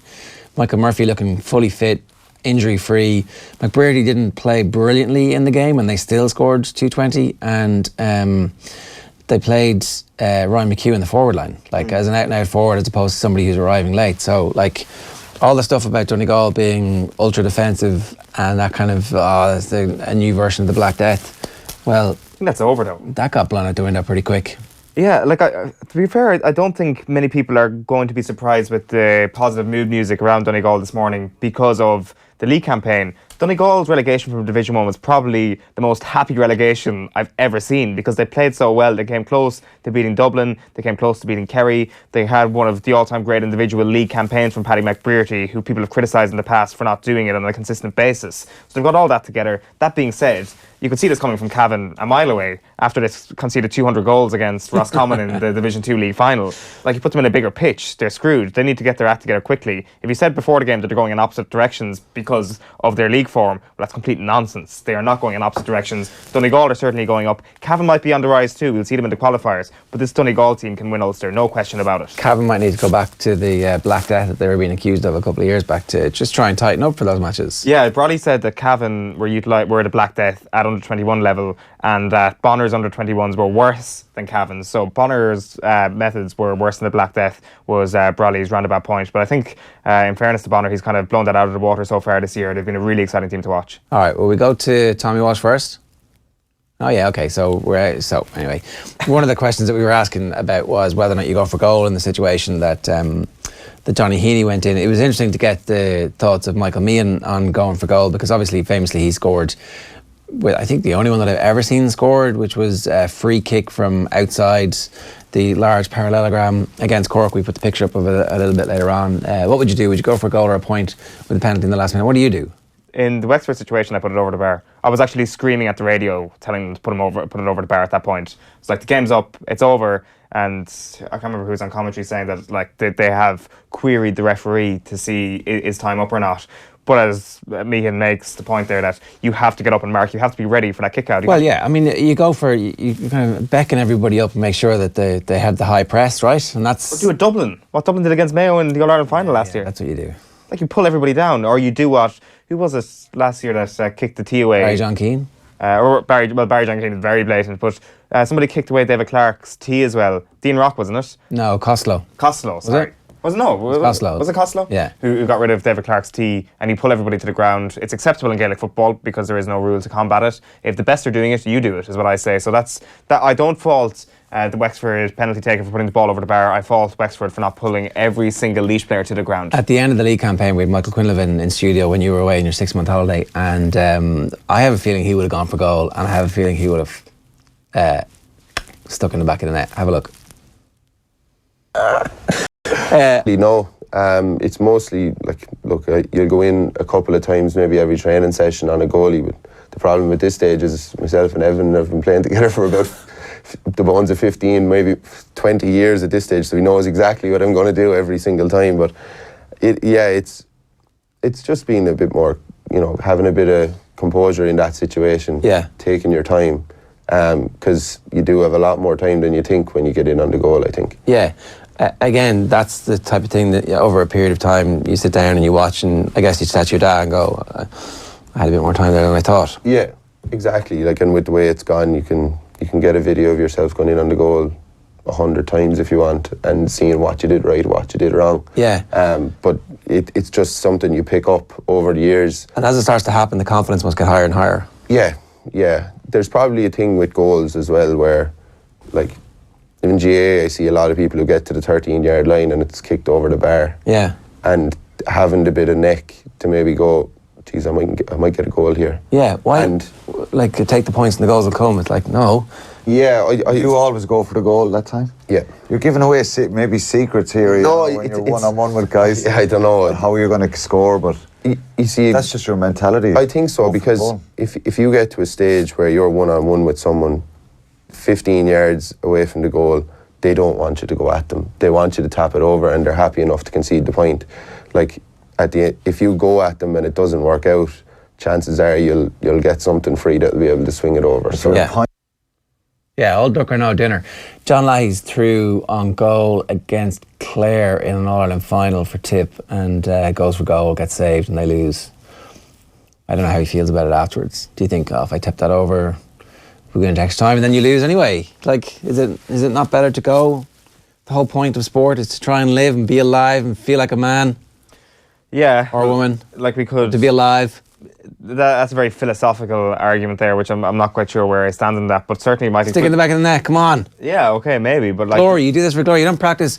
You don't, like when you're a kid, practice, I'm going to tap it over now for the winning point at the end of a game. But that's very... Wheel around. It's very rush of blood. As a child in your back garden. Very rush of blood to the head attitude towards sport there. I mean, why do you have performance analysts? Why do you have nutritionists? Yeah, ruining it. It's because you use your brain and you use logic to actually determine that certain things that are smart things to do actually work in a positive way for a result. The analytics guys will be on, you've got a 97% chance of winning if you tap that over the crossbar. Exactly. So I will take the 97% chance. You've a 100% chance of winning if you kick it in the back of the net. But Quinlan makes a very good point there in terms of the psychology of the defender. It's like they want you popping that ball over the bar. They're happy to take that. So, like, if you're Michael Quinlan and you've got his amount of talent, then it's like, I'm happy enough going for the goal. But there's definitely matches where, since he's said that you're looking and going, just go for it, stick the head down. Like, so, I think subsequent, maybe that was in the middle of the rash of the goals that Galway were scoring. You're like, they've decided they're going for goal this year. Like, it's a thing that they've decided and they're good at.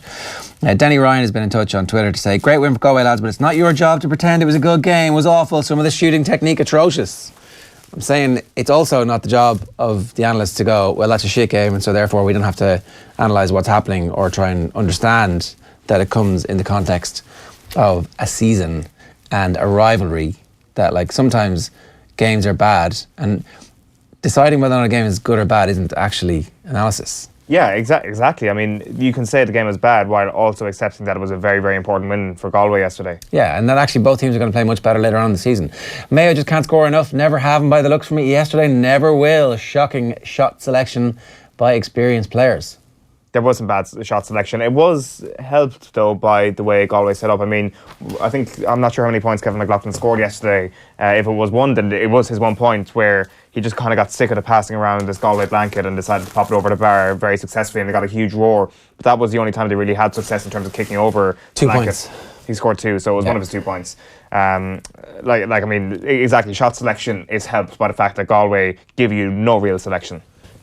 Tommy Welsh, we had him on earlier on talking about his eggs cooked in Kerrygold. Well, here are his takeaways from Dublin's loss to Kilkenny.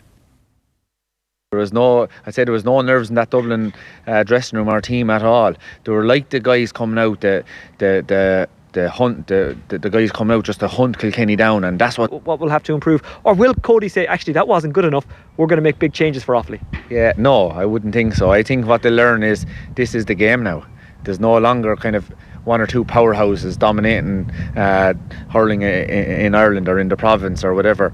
This is all about 7 or 8 teams that can beat anyone on any given day. And I will predict, and I said it during the week, there's going to be a lot of games like that. That there's going to be no one, like you go down to Munster next week, I think Tipper playing Limerick. Like this time 2 years ago, you'd say, right, that'll be probably a 7 or 8 point victory for Tip. Yeah. Now lads are saying it's up in the air. So I predict what happened today is going to happen for the rest of this round robin series, both Leinster and Munster. Tommy with his championship haircut as well. Yeah, Sheahan with his championship haircut as well. I think everybody gets a championship haircut. We all get so into it. You get a special round robin haircut if you're a hurling fan as well, because it's going to be so good. I mean, everybody's saying the hurling championship is going to be so amazing. It's going to be the best sporting event of all time, which it might be. It would have been a brilliant weekend if Dublin had managed to overturn Kilkenny, because you still feel like Kilkenny are going to come through, and that would have been suddenly Leinster is alive. Just the manner of the defeat is going to be so hard for Dublin to come back from. Yeah, for sure. Like, it does kind of tee us up, though, for this thing we're hurtling towards, which is Dublin versus Offaly, and what'll be kind of a head-to-head relegation playoff, and the rest will qualify for the All-Ireland quarterfinals, which is all that matters, really. So it's a shame.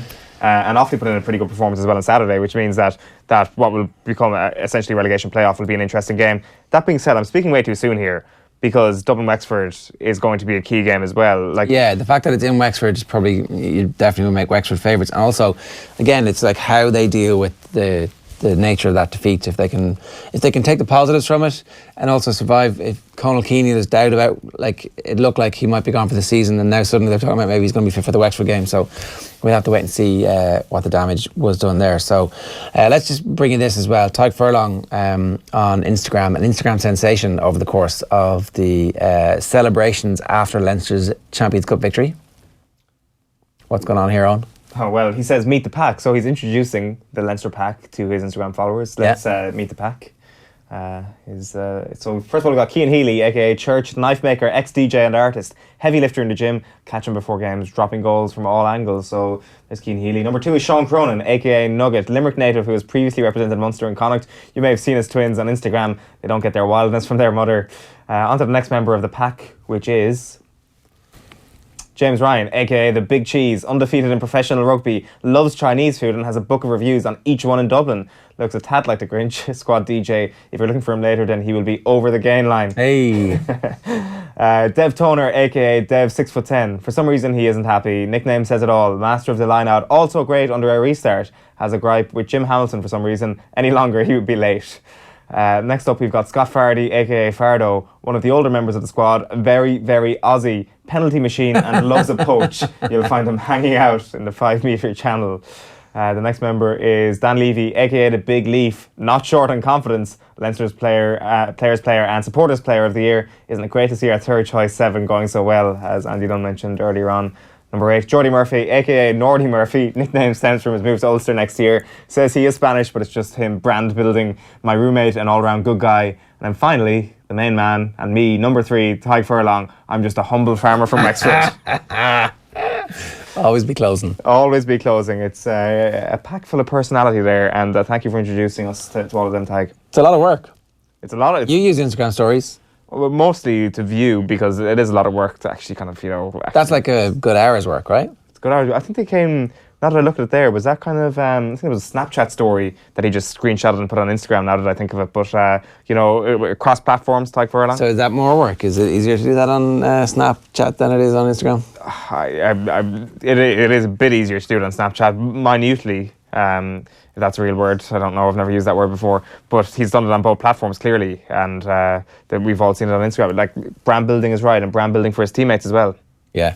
Are we going to go to the Irish scores in the Premier League from Nathan's tweet? We are. So we were talking about this a little bit last week with David Snade was in, just looking back at the history of Irish players in the Premier League and how many goals or how few goals we've scored over the last ages. So Nathan picked it up again last night. 25 years ago, Irish players scored 70 Premier League goals. 25 years ago, what would that have been? 1993. Who would we have had in 93? Niall Quinn. So just go back to the last one. Can you go back one, please? Yeah.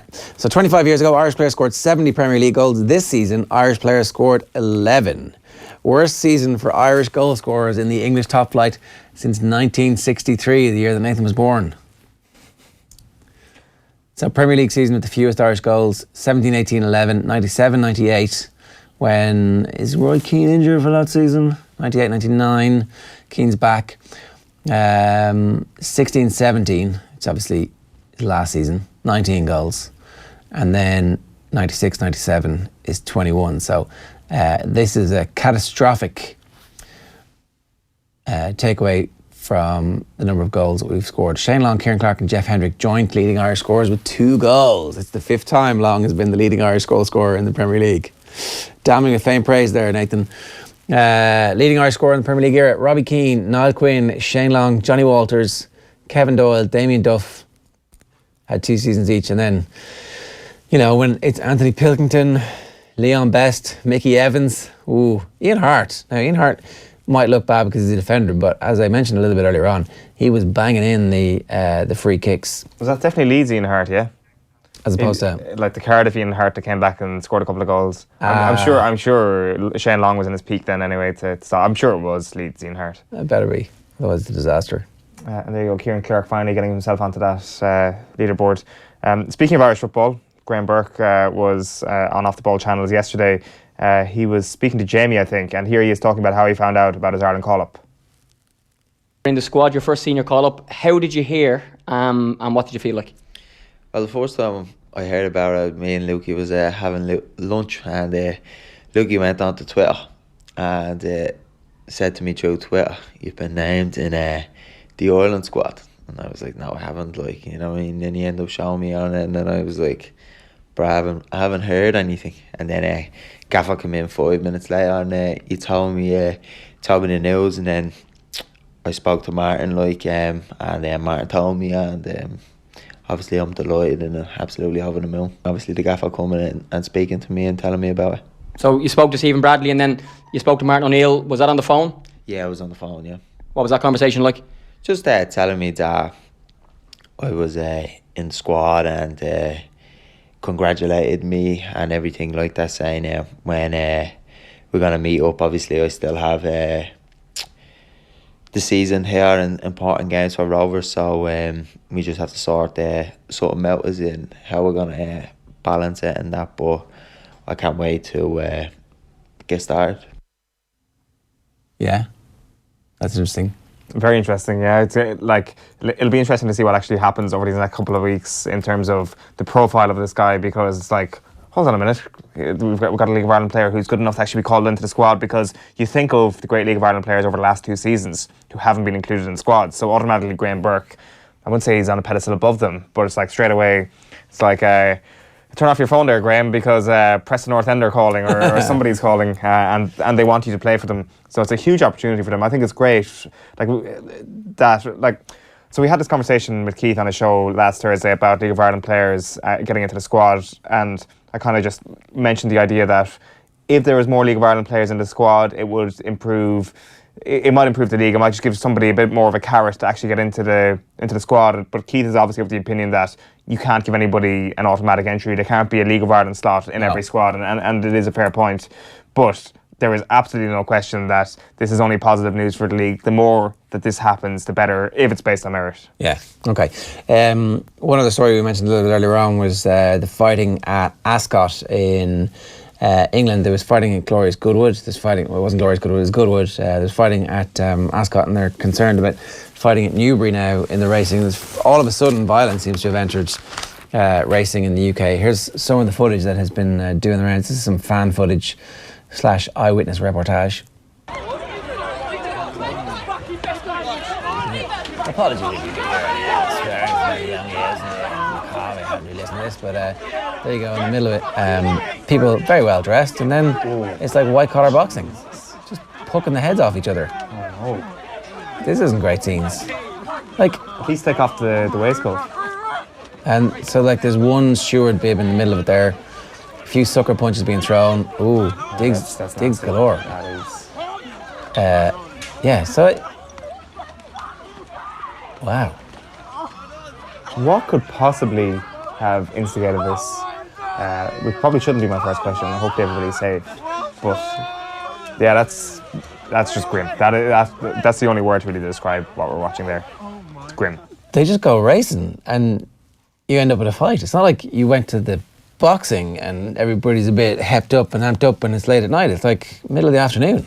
But why is there so many people involved? There's clearly factions at play here or something. There has to be if there's that many people involved. Or maybe it's just two groups of lads on the tear for the day. And one group of lads gets into a fight with another group of lads over what? That's like, did somebody throw a pint at somebody, or were they in a bad mood because it was raining and they decided, listen, I want to punch something, aka a human? Yeah, there's a few eyewitness descriptions in the Racing Post today on page 5. There was no problems when the racing was on, as far as I could tell, but after the last I saw 4 lads rushing out of the stands, with one of them punching a security guard square in the face before hitting him in the belly, causing him to fall to the floor. Another lad kicked him in the head. So I don't know if that was the same incident, so yeah, it was a proper fight. People were scared. There were women screaming. It was similar to Goodwood the week before. I would have thought flat racing was kind of like relatively genteel. Yes, as in the most genteel sport in the world, but clearly it's the very, very opposite of that. Elephant polo, but after that, yeah. Yeah, the dark underbelly of racing has been exposed. Maybe this thing happens all the time. We're just too poor to go to flat racing. In the UK. In the UK, of Obviously, course. it never happens in Ireland. It never happens in Ireland. But like, we basically have never been able to afford to go to Ascot, and actually when you go to Ascot, it's just loads of fighting. And the racing is just a cover. Yeah, who knew?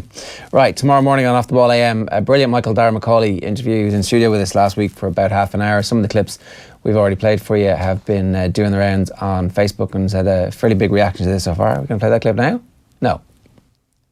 Grand. But we will show it to you tomorrow at 8 o'clock. Tonight, Off the Ball is back from 7 o'clock with reaction to an absolutely massive weekend of sport. We didn't even talk about Tiger Woods, who at one stage yesterday had got it to, did he finish on 11 or did he get it? Anyway, he finished 11th. He finished 11th, but he also dropped 4 shots on the final 5 holes. So he was moving on a Sunday. And you were like, holy moly, this is the players. Like, this isn't kind of, everybody is there and they're all trying to win.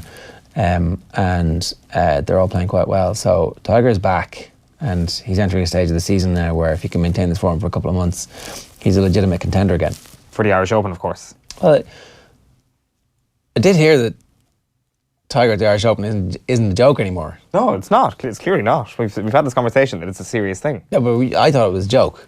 Well, I didn't. So I had that conversation. My tongue was not on my cheek. Oh, I was totally like, yeah, no, people are just saying that. But actually, I did hear over the weekend that Tiger is a realistic possibility for the Irish Open. Of course he is. Look at the calendar. Look at the links nature of the course. It makes perfect sense for Tiger Woods to play Ballyliffin this summer. Like, you would be, if you're his calendar manager, I'm sure he has one of those, you were picking, this tactically makes sense for you, Tiger. It tactically makes sense for you. You have to play Ballyliffin. You have to play the Irish Open. Do it. And it's not like kind of saying, oh, I want to give something back to the great people of Ireland. I've got so many great Irish friends. No, he wants to win the Open. It's like, I want to win the Open, therefore play the bloody Irish Open, Tiger. Simple as that. I know, but sometimes a lot of things that make sense don't actually happen. And Tiger hasn't played that tournament before. So, anyway, I think now I'm starting to believe this thing, which I thought was just, which everybody else, when we were at it, was like, it's not really just some guy on Twitter, but actually it's more than that, apparently. We're gonna share the same sod with Tiger Woods. I'm looking forward to that moment. Yeah, it'd be great. Hey, Tiger, we've got the interview booth just beside the scorers tent again this year. Just pop in for a minute. Yeah. While you're here, could we just ask you about some of the stuff that isn't pertaining to your round today? Oh, the door's locked there, Tiger. You think we should kidnap Tiger Woods? Yeah, I just bring him into the studio. It'd look better in the studio, so it's like here. No court in the land would convict you for the door. Yeah, you're not allowed out. It'd be one hell of a case. It would be. The kidnapping of Tiger Woods by sports broadcasters who literally did it while recording it because they're working media. It broadcast live. Broadcast live, yeah. He'd be a great hostage. Right, putting Ron Jones finished at the end of last Sunday. Yesterday at the Premier League was the very last game that he's doing. This is a John Duggan's tweet to market. For 14 years, commentator Ron Jones has been a fixture on national radio every Saturday afternoon on Premier League Live on @Today FM. A broadcasting legend, he's informed and entertained thousands of football fans.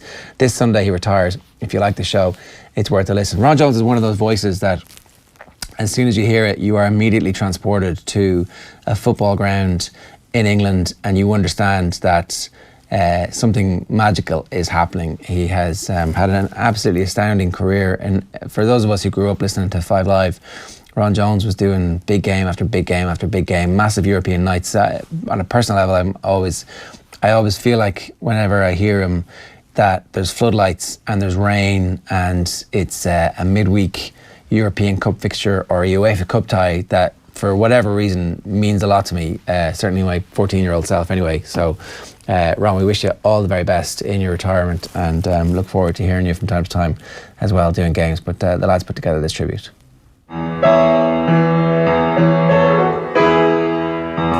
Now Bay, at last, with a little bit of space.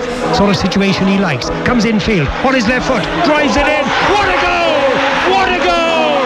Gareth Bale has done it again for Tottenham. He's done not a thing throughout the game, and then suddenly it's an explosion.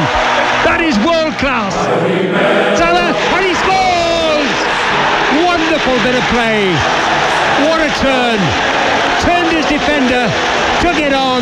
Michael came out, beat him on his left-hand side into the corner of the net. Yet another goal for Mohamed Salah. He really is a wonderful, wonderful player.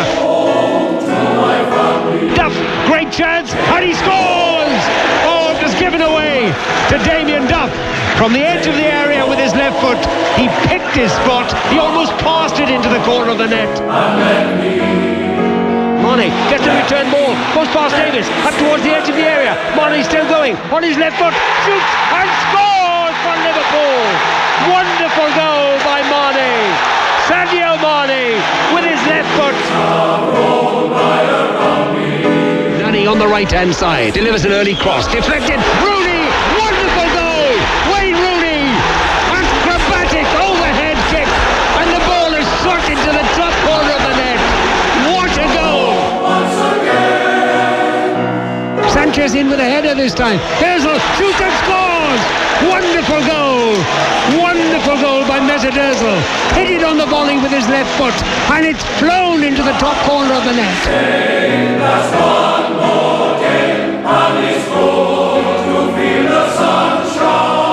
The crowd come to life again. Forward come Manchester City. City 2, Queen's Park Rangers 2. Dingford, Balotelli. Still a chance and a goal! Wonderful goal! Aguero! Sergio Aguero has scored for Manchester City, and he has won them the title. OTB AM. In association with Air. Get Air Sport free with Air Broadband.